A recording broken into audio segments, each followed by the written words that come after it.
Okay, so semi-rigorous setup of the integrals for the area and the arc distance for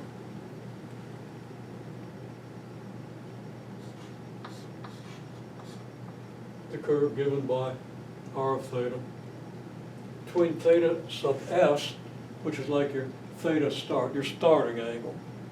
Often we'll use theta naught, theta sub 0, or theta sub I for an initial.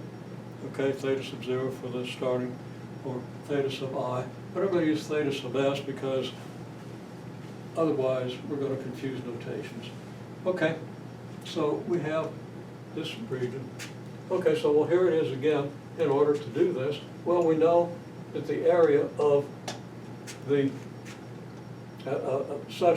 of an increment of the type we used for the increment between angle theta and angle theta plus delta theta.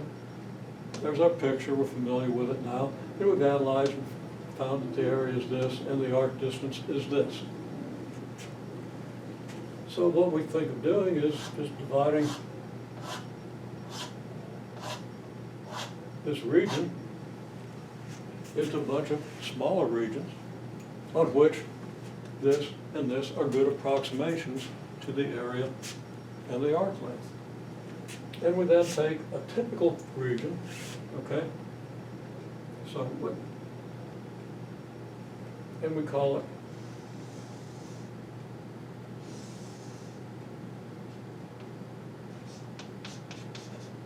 the ith region. And formally we're going to say this, okay, partition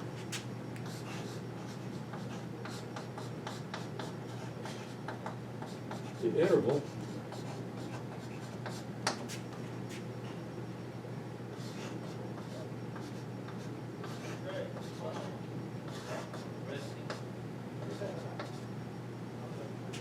from theta s to theta f as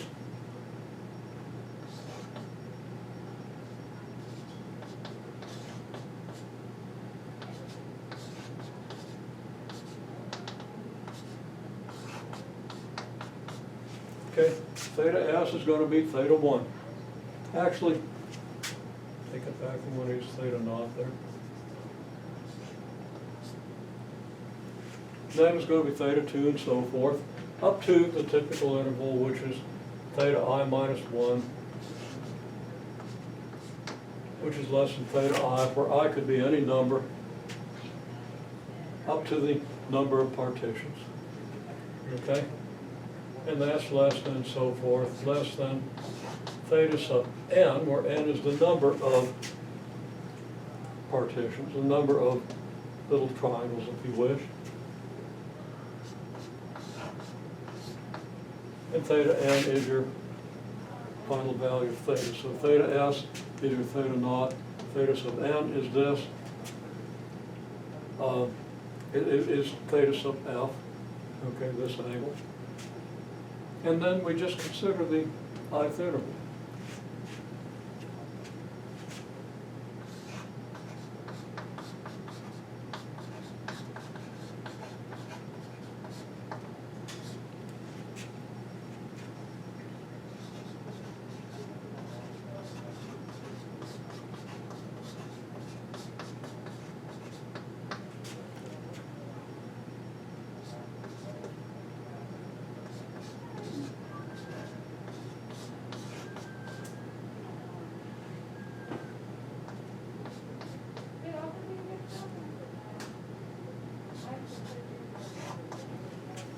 Okay. Let's say the area contribution is just the area. And we're going to do that to be a little more rigorous and a little more formal at some theta I star between theta I minus 1 and theta I. It could be any angle between this angle and this angle on the ith region.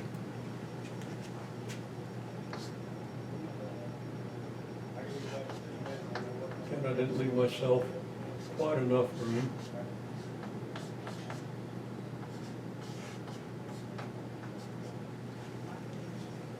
But the condition is theta I star is any angle you want to choose an angle that's randomly selected between theta I minus 1 and theta I, because of course your angles here,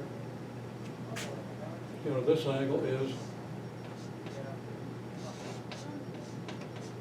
theta I minus 1.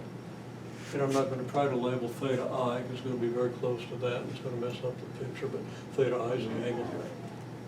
Okay?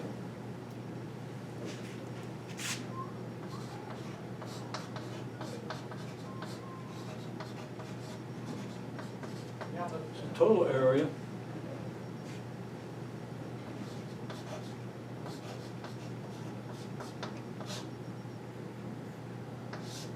this is the approximate area contribution between theta I minus 1 and theta I, because delta theta is not down to 0. But the total area is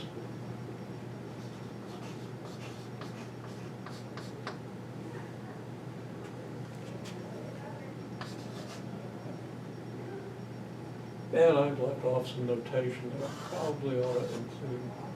We're going to call this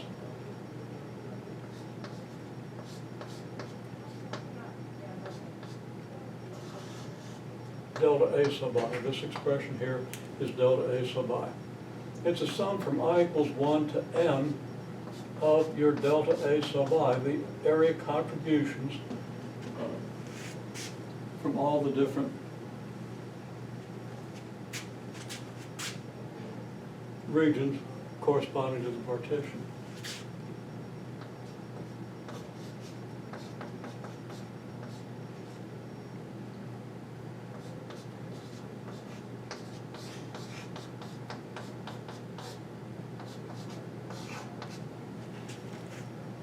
Now I'm just using one delta theta. We could do a delta theta sub I if we want to allow these regions to have different angular increments, okay? The angle between, the angle for one increment might not be the angle for the next. We might, for some reason, want to choose that. But I'm just going to assume that we divide the interval between theta S and theta F into n equal sub-intervals, and n equal angles, so that, well, I think it's obvious what that means. Okay, so we have this. Now, by the magic of the way Riemann sums work, and I'm not going to go through the details, you should review it. And if you want to go through it someday, we can.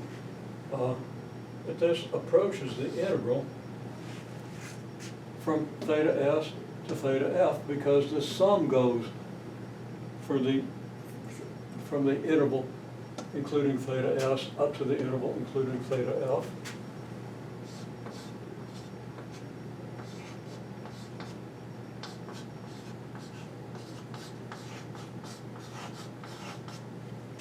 There's your interval. That's your arc length interval.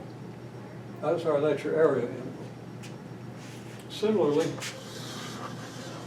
same process.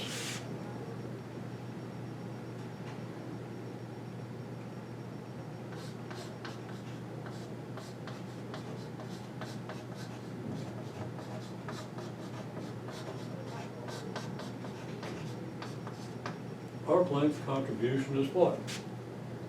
It's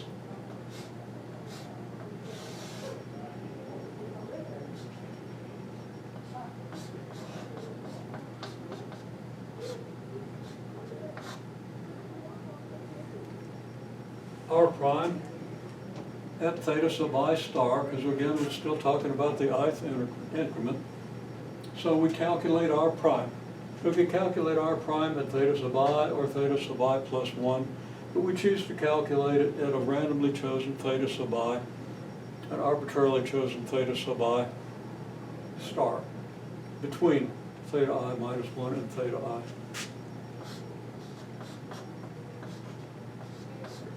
And of course,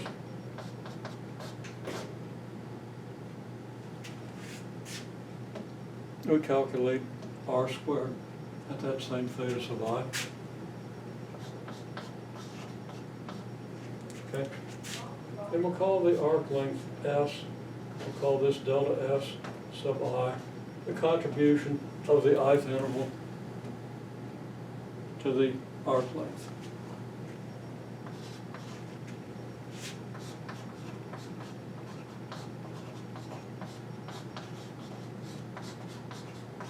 So total arc length, very similar to this. It's a sum from I equals 1 to n, delta S sub I,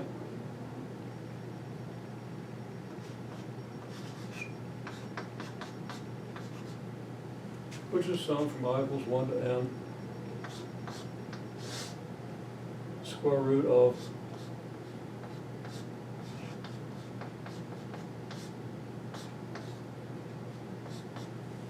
this expression here.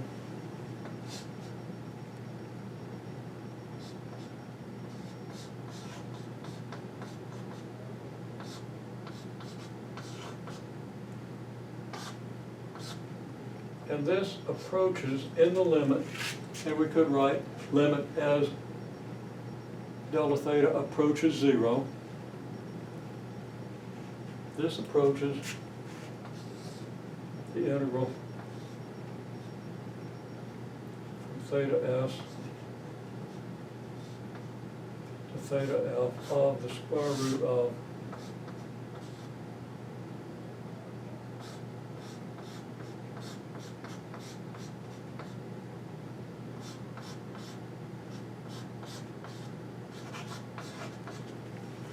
and I reversed the order of the r squared and the r prime squared, but there it is. Okay? So if you have the expression for r of theta, you just plug that in and integrate. Hopefully it's something you can integrate it. Of course, it isn't always so. And down here, got the expression for r, write the square of that expression. You got the expression for r prime. If r is differentiable, you're going to be able to do the derivative. Square it. And then you've got something less often integrable than this, but at least you have an integral that represents the arc length, and if you're lucky, you can do the integration.